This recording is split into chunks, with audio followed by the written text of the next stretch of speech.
For the past 15 years in e-commerce, having a successful website has predominantly meant one thing. You have a beautiful website with very intuitive UI UX that a customer can easily make a purchase and complete a checkout. That's not the job anymore, at least not entirely. Right now, your website has two different types of customers walking through the door. On one side, you have the humans, and on the other side, you have the algorithms, and they prefer completely different things. Humans want to feel something. They want to connect with the emotion, with the outcome. They don't care about what your product is. They want to know what it can help them achieve. And typically, this is talking about more of an emotional layer or a physical layer or a beneficial layer. So in skincare, it might be a more beautiful complexion. With workout equipment, it might be about achieving that dream body. Or with supplements, it might be about your health and your vitamins and minerals and overall weight. Outcome is ultimately what humans are looking for.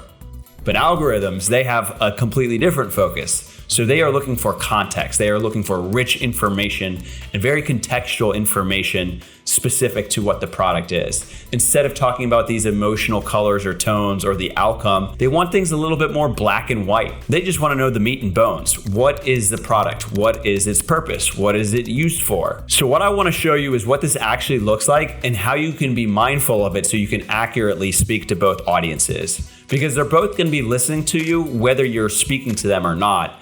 Let's make sure that your store is in a good position to cater to both audiences. My name is Jay. I'm the founder of Lantern Soul. I've been building an e-commerce for over 12 years now. We're actively working with over 60 clients right now, and majority of them between 3 to 50 million in terms of revenue. And the reason I bring this up is because I almost never see this in conversation.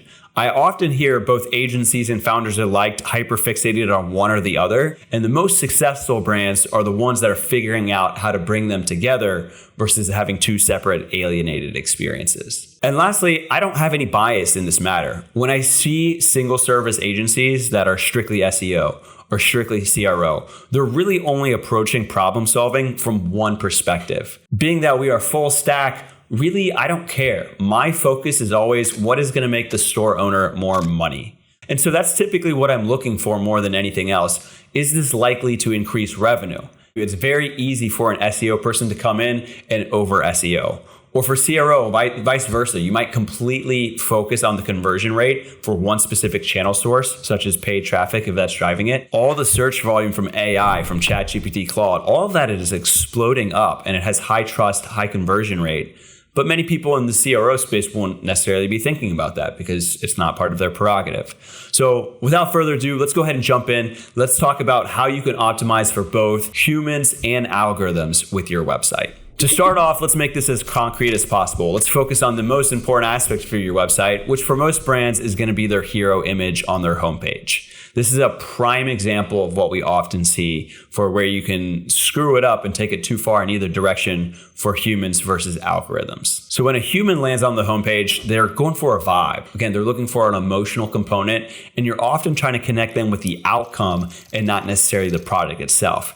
This is typically where you're more likely to see more marketing speak or human speak, talking about the outcome, the benefits, versus strictly here is the actual product. Here is what the commodity, so to speak, is. Your algorithm, on the other hand, doesn't care about all that marketing fluff. It doesn't care about the outcome. It just wants to know what the product is. So if you are selling makeup, for example, and you're talking about a great foundation, looking good, feeling confident in your skin, those are human-centric emotions. But from an algorithm's standpoint, they're just looking for things like all natural ingredients makeup or blush for women or things like that are more specific to what the product actually is, not necessarily the outcome. They're not selling confidence. They're not looking for that in the copy. But notice the difference between how a human is thinking about it and processing it versus how an algorithm is processing it. So imagine you have a skincare brand. The first version is human-centric.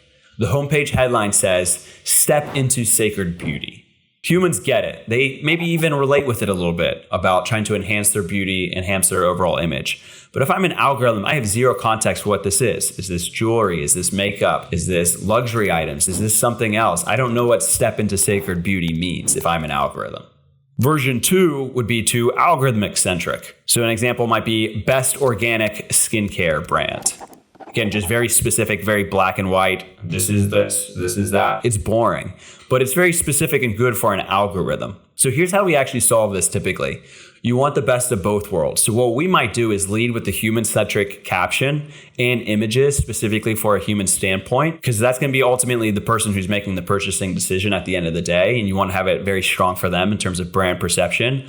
But underneath the caption line, maybe we'll have the H1 as the secondary text. So instead of making the H1 the big text that you typically see and what predominantly is the H1 for most brands, you can actually make the sub-supportive text that just has much more black and white information and a lot more context of what the product actually is without all the marketing speak. So that's oftentimes one of our strategies for blending both.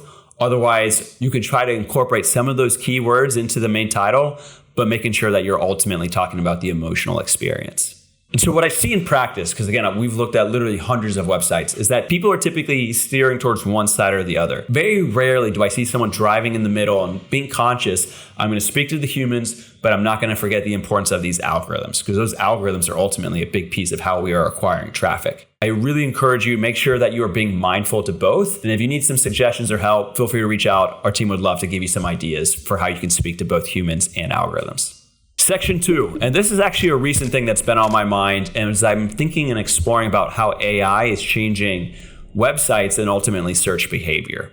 When AI is reading your website, they're not just going through one page at a time, just reading the contents. They're looking at the whole web of trust and essentially the whole conversation that is existing around your brand. Yes, this includes your website, but this also includes tons of platforms such as review platforms, Reddit, what is Yelp saying, what are other websites saying. It's looking at the aggregate conversation that is happening about your brand. So when someone asks ChatGPT, what is the best brand for XYZ? It's not just looking at your website. It's looking at the whole net conversation that is occurring around that topic. So a clean website on its own isn't enough. You need to be very intentional about building up these multiple channels. You intentionally need to create that network effect that you want algorithms crawling and consuming and building that profile picture. So I'll give you some context to help bring it home a little bit more. We have a client of ours who's doing very successfully, specifically with the paid ads funnel, and we're starting to help out on the organic side. And we see that they have great Trustpilot reviews, but these are not linked on their product page. And I spoke with the founder a little bit more about it. And he said, well, yeah, we don't want to take people out of the funnel. When someone's on the PDP, we want to keep them making a purchase. And that's really good advice, actually. I said, completely agree with you. I have the same perspective. Yet on the other side of it, I'm still trying to be mindful for how these algorithms, and specifically with LLMs, how they like to process information and get the whole context of web. So essentially what we've come up to determine is that we want to link those pages. We want to create that network effect, but we want to do it maybe through the blog or other pages that are not so deep into the funnel. So again, this is where it creates some counterintuitive concepts. You traditionally do not want to take people off the website. Never show any third-party links. I want them only on the funnel and just going to the next steps of the funnel. That's conventional wisdom, and it's not wrong. But when we're seeing with the advent of AI and the growing consumer behavior using that as a search platform, I want to be very intentional in shifting that conversation and adding context before someone else does it for me. And so this is where what we've seen a lot of successes is still linking those other platforms, but having them in not the main pieces in the funnel so it can create that aggregate network effect, but still make sure that your customers are going through the funnel whenever they're deep into it. You've probably heard that SEO is dead. I've been hearing it probably at least once a month for a decade now, so it's nothing new. But it's worth understanding why people are saying it. I don't necessarily agree with it per se, but it's an interesting component to understand why people are saying that, because search absolutely has changed. So when most people say SEO is dead, what they really mean is Google organic results are changing. And they're right. That has been changing very radically. We've been seeing Google squeezing every dime out of this that they can.